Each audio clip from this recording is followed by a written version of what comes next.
everybody, what's up? Here is my take on wearing leashes and not wearing leashes, because I've noticed that it's a big deal in the comments when people see me not wearing a leash. They like the channel, but then they're turned off by the fact that I don't have a leash, or they say things like it's irresponsible, etc., etc. I am making this video to respond to those people and to talk about like what leashes are for and when you should and should not wear a leash. First of all, it is really good to train without a leash in very small waves where nobody is out, because the stakes are higher for keeping in control of your surfboard. So you're more mindful of doing things with your body so that you can control the board and know where it is all times when you don't have a leash. So one thing I wanted to say is leashes are not 100% positive. People can abuse their leashes, like when they ditch their surfboard. If you're not wearing a leash, you're not going to ditch your surfboard. The stakes are way too high. You'll have to go swim after it. And the irresponsible thing would be to be wearing a leash. There are other people inside of you. You ditch your surfboard because you're wearing a leash, and your surfboard hits people, even though you're wearing a leash. Okay, so leashes are not a clear good in and of themselves. They are very useful, and they are a great addition to everything that we use to go surfing as well, because it's awesome not to swim to shore. It's awesome for your board not to hit other people. But the leash does not necessarily stop the board from hitting other people. When there are other people in the water in general, and you are not a totally expert surfer, you should probably be wearing a leash. There are a few times when people should not be wearing leashes. When an expert surfer who has masterful board control is surfing in conditions that are very easy for them, the takeoffs are easy, everything about navigating the wave is totally under their control. There's no fear involved in the situation, and even if somebody's in their way, they're going to be able to maneuver around them. They know how to stay in the channel, they know how to deal with the board if a set should come through, but they're really not gonna not be wearing a leash if they're like big pumping sets, myself included. So when the waves are above a certain level, even the greatest expert surfer is going to wear a leash. We all know the situations when we ought to be wearing leashes. It's when we're liable to fall, and also when we want to push our surfing to do things that like we need to fall to progress at surfing. That's when you wear a leash.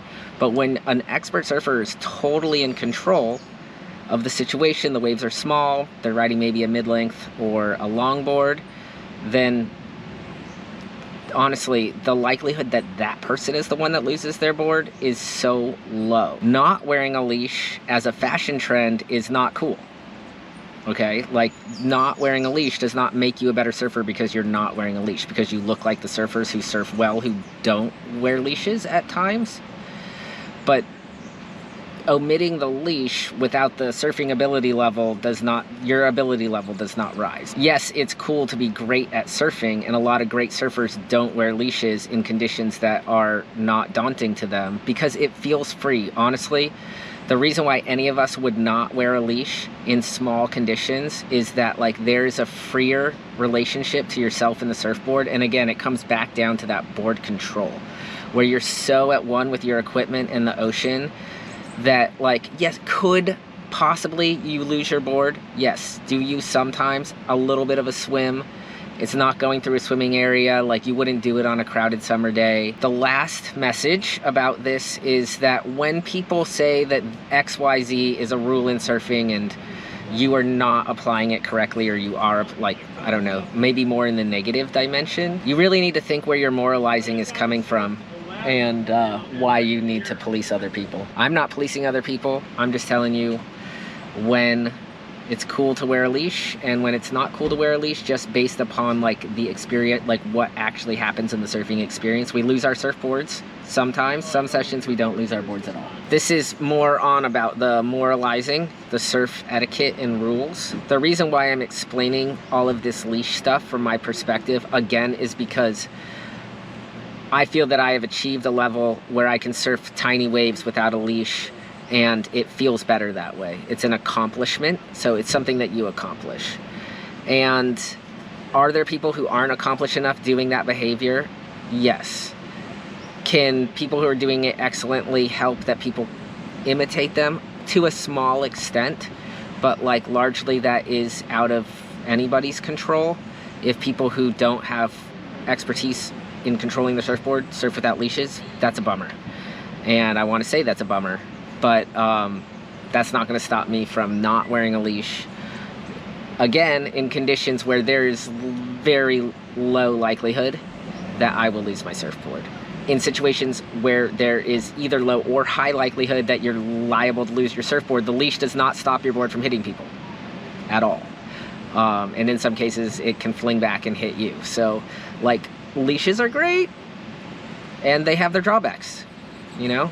Both of the things can be the case. The last note is, yeah, for people who get very moralizing about your surf etiquette thoughts, like, let's send me some surf videos. Let's see you ripping.